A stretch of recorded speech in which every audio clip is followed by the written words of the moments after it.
네, 여러분 안녕하십니까. 오늘 아침에 새벽 택시를 타고 출근을 하는데 그 택시 기사분이 그러시더라고요.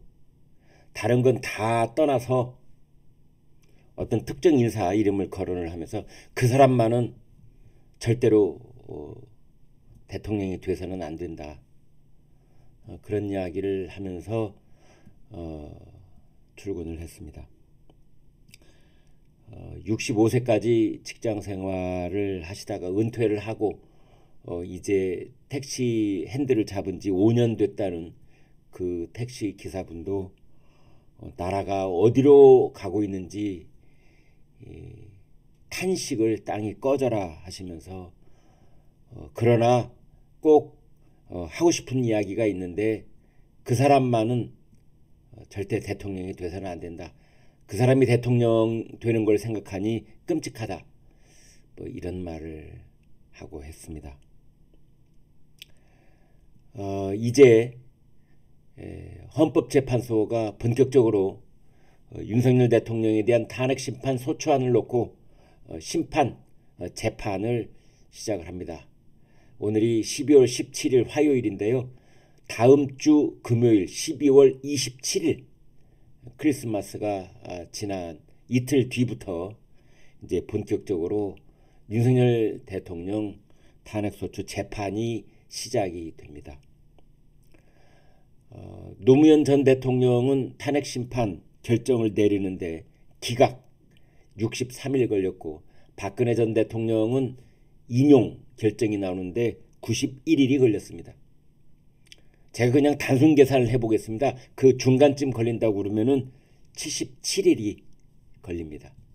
헌법재판소가 국회로부터 탄핵소추안 의결서 정본을 수령한 것이 12월 14일입니다. 그로부터 77일이 걸린다고 하면은 두 달하고 17일이 걸리는 겁니다. 12월 14일부터 제가 기산을 해보겠습니다. 1월 14일, 2월 14일 그렇게 해서 77일이 경과가 되려면 3월 초가 됩니다. 그래서 빠르면 3월 초쯤 헌법재판소의 결론이 나올 가능성이 있다. 이렇게 말씀을 드리겠습니다. 오늘 신문 잠깐 보여드리겠습니다. 네, 지금 이제 윤석열 대통령에 대해서 검찰도 경찰도 소환 통보를 하고 있다. 과열되는 수사 경쟁. 이러다 보니까 무슨 얘기가 나오느냐? 윤석열 대통령뿐만 아니라 지금 이번 계엄 선포 사태와 관련해서 출석 요구를 받고 나가서 수사에 응하고 있는 여러 인물들이 있는데 자기들이 수사기관을 골라서 갈 수 있는 수사 쇼핑, 수사기관 쇼핑 이 이야기도 나온다. 중복 조사를 하니까 거부할 수 있는 명분을 제공하는 것 아니냐 이런 얘기도 나오고 있습니다. 아무튼 윤석열 대통령이 지금 소환 통보에는 거부의 입장을 보이고 있는데요. 그 다음 절차로는 경찰 쪽, 특히 이제 공조수사본부, 경찰하고 공수처하고 국방부가 함께 있는 이쪽에서 무슨 얘기를 하느냐? 긴급 체포할 가능성이 있다. 구속영장을 신청할 가능성이 있다. 이런 이야기를 하는데 가령 긴급 체포를 하러 영장을 받아서 경찰 수사관들이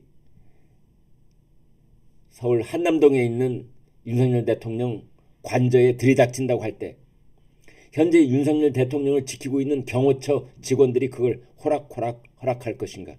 이제 이 문제입니다. 결국은 지금 이런 분위기라면 경찰 수사관 또는 검찰 수사관들하고 윤 대통령의 경호 직원들하고 충돌할 가능성이 있습니다. 그때 경호원들이 마지막에 수사관들의 이 관저 진입을 허용할 것인지 아니면 끝까지 막아설 것인지 이제 이 문제가 지금 남아있다 이렇게 보시면 되겠습니다. 어제 한동훈 대표가 사퇴했습니다. 물러난 한동훈 탄핵 후회하지 않는다. 자, 문제는 여당이 또 극심한 혼란의 터널로 진입을 했다는 점입니다. 한동훈 대표가 사퇴를 하면서 이런 말을 했습니다.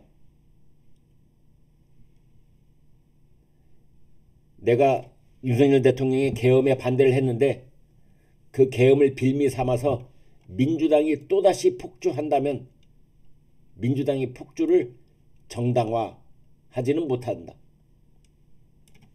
가령 민주당이 입법 폭주, 탄핵 남발 이런 것을 더 이상 좌시할 수 없어 윤석열 대통령이 계엄을 선포했다고 했는데 거꾸로 계엄을 선포했다고 그래서 민주당이 그 이후 폭주를 하고 있는데 그것이 정당화될 수는 없다. 이제 그렇게 얘기를 했습니다. 탄핵안 찬성에 후회하지 않는다. 이런 말도 했고요. 최고위원들의 사퇴로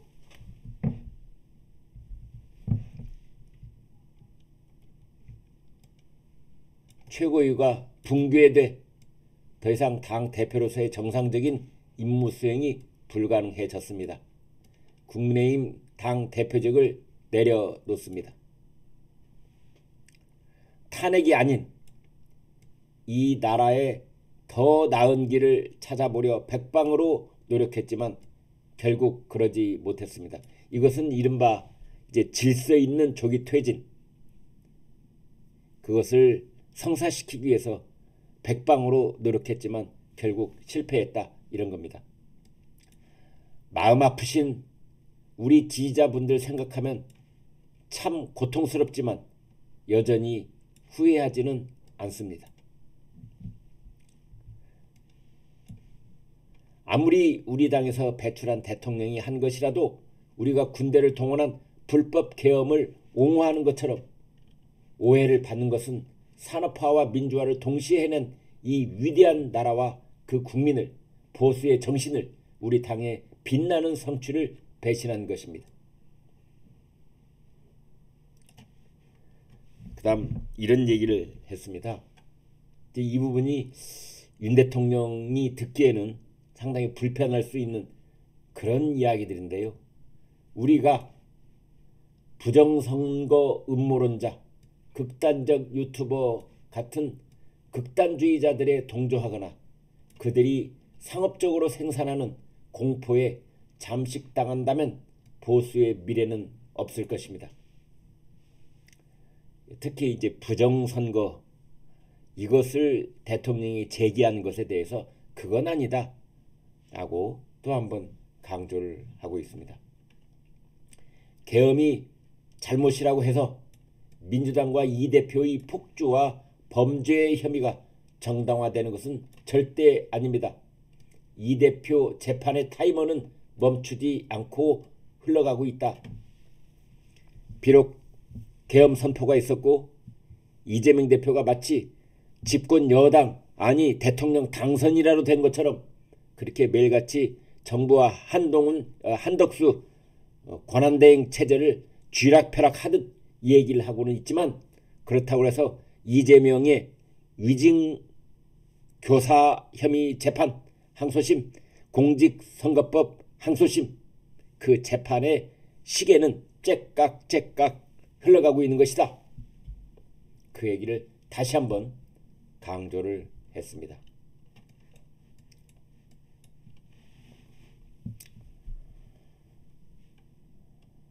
이런 말도 했네요.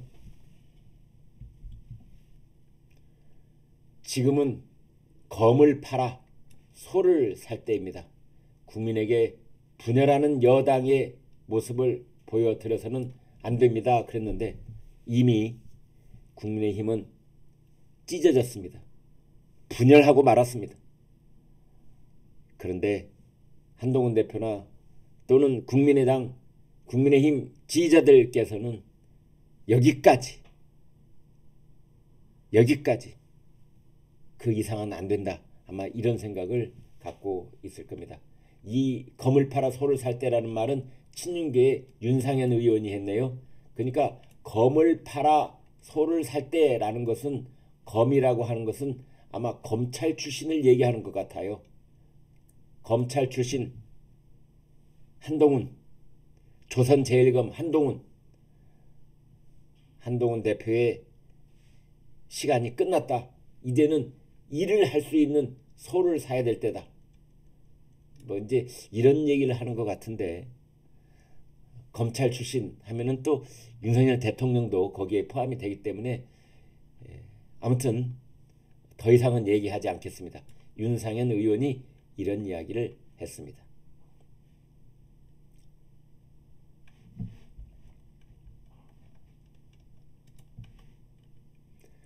자, 헌법재판소 얘기 잠깐 하겠습니다.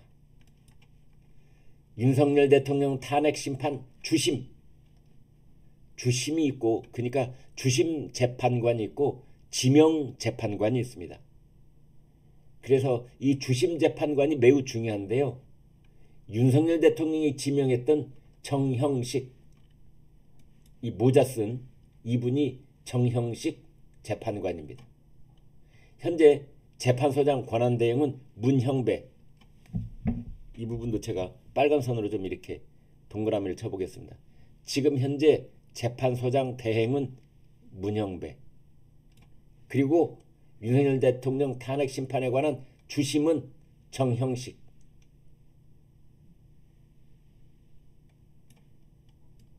지금 아주 매우 중요한 역할을 할 정형식 재판관인데요. 박선영 진실화해위원장 제부가 되는 사람입니다. 그리고 정형식 재판관은 윤석열 대통령이 직접 임명한 재판관입니다. 그래서 윤석열 대통령 입장에서는 정말 매우 다행스럽게도 자신을 가장 잘 대변하고 옹호해 줄 수 있는 정형식 재판관이 아니냐, 이제 우리가 이렇게 보는 건데, 재판관이 그래서는 안 되죠. 양심과 법률과 증거에 따라서 판단하고 결정을 내려야 되는 것은 뭐 변함없는 진실입니다만, 그러나 이제 윤석열 대통령을 정반대 입장에 서왔던, 가령 문재인 전 대통령이 임명한 그런 재판관이라든지 진보 진영, 진보적 그런 성향을 노골적으로 드러냈던 재판관이라고 한다든지, 이제 그러면 또 윤석열 대통령에게 불리한 것 아니냐 할 텐데, 아무튼 윤 대통령 입장에서는 다행스럽다고 할까요? 이런 걸 다행스럽다고 해야 되는 건지 그건 뭐 모르겠습니다만, 다시 한번 좀 큰 사진으로 보여드리겠습니다. 네. 주심 재판관 정형식. 지금 여기에 이 두 분, 문형배 재판관, 이미선 재판관, 제가 사진을 조금만 더 크게, 이 두 사람, 문형배, 이미선, 이 두 재판관이요, 4월 18일 날 임기가 만료가 됩니다. 그래서 지금 법조계에서 내놓고 있는 대체적인 전망은 다른 건 몰라라, 이 두 재판관이 임기가 만료되기 이전에 헌법재판소가 결정을 내릴 가능성이 높다. 즉 4월 18일 이전에 헌재 결정이 나올 것이다. 아까 제가 77일이 걸릴 경우에 3월 초라고 말씀을 드렸는데요. 그로부터 늦어져도 한 달쯤 늦어질 것이다. 그러면 3말 4초 이때쯤 헌법재판소에 결정이 나오고, 만약 기각이 될 수도 있지만 인용이 된다면 4월 초라고 했을 때, 그로부터 두 달 뒤인 6월 초에 조기 대통령 선거가 있는 것 아니냐, 이제 이런 예상들을 하고 있습니다. 그런데 이제 거기에 또 얽혀 있는 것은 그때까지 이재명의 공직선거법 항소심 그리고 대법 판결 어디까지 나올 것인가. 항소심은 반드시 나와야 되는 것 아니냐, 지금 그런 얘기들을 하고 있습니다. 이 6명의 헌법재판관들 모습이 있고 지금 3명의 헌법재판관이 국회의 추천이 끝나서 12월 하순께에 지금 이제 인사청문회를 한다고 합니다. 인사청문회가 끝나고 나면 이제 한덕수 국무총리 겸 대통령 권한대행이 재판관 임명 절차를 밟을 것으로 그렇게 예상을 하고 있는데요. 이 재판에서 가장 관건이 되는 것은 헌법 제77조에 의거한 윤석열 대통령의 계엄 선포가 과연 위헌일 것인가, 계엄 선포의 위헌성, 아니 헌법에 따라 계엄을 선포했는데 그것이 위헌이라고? 그러면 우리 헌법은 그 자체적으로 모순되는, 스스로 모순되는 조항을 품고 있다는 뜻인가? 가령 뭐 이런 근본적인 질문을 제기할 수도 있습니다. 두 번째로는 내란죄가 성립할 수 있을 것인가? 내란죄, 형법에 따른 내란죄, 형법 87조, 국토를 참전하거나 국헌을 문란시킬 목적으로 폭동을 일으킨 자가 내란죄를 성립한다, 이렇게 우리 형법은 규정하고 있는데 거기에 해당될 것인가, 이거거든요. 그 다음에 계엄군이 국회에 진입을 했는데 이것을 폭동으로 볼 것인가, 이제 그런 점들이 쟁점이 될 것으로 보입니다.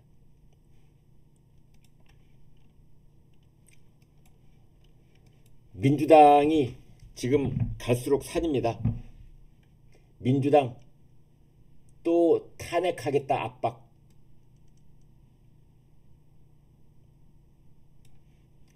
한덕수 대통령 권한대행에게 지금 국회를 이미 통과해서 정부로 넘어온 법안이 6개가 있습니다. 그리고 특검 법안이 2개가 있습니다. 거기에 대해서 거부권을 행사하면 탄핵을 하겠다, 이렇게 지금 압박을 하고 있습니다. 엊그제 이재명 대표가 기자회견을 하면서 한덕수 대행에 대한 탄핵을 하지 않겠다, 이렇게 얘기를 했는데 그 말이 끝나기가 무섭게 또 민주당에서 탄핵을 압박하고 있고 거부권 행사하면 가만 놔두지 않겠다, 지금 그러고 있습니다. 그런가 하면은 국민의힘의 권성동 원내대표는 한덕수 권한대행에게 협박에 굴복하지 말라, 지금 그러고 있거든요. 자, 한덕수 권한대행 어떻게 해야 됩니까? 여러분 어떻게 해야 됩니까?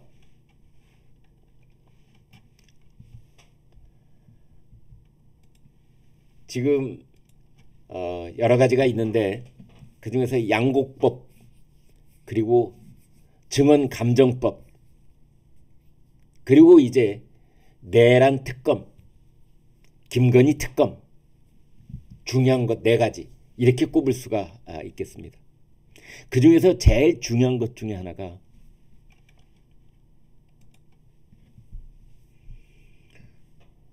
증언감정법입니다. 지금 고위공직자, 공공기관 단체장, 그 다음에 기업체 총수들, 지금까지는 개인 사정에 의해서 국회에 출석하지 않을 수가 있었는데요. 지금은 이유 여하를 막론하고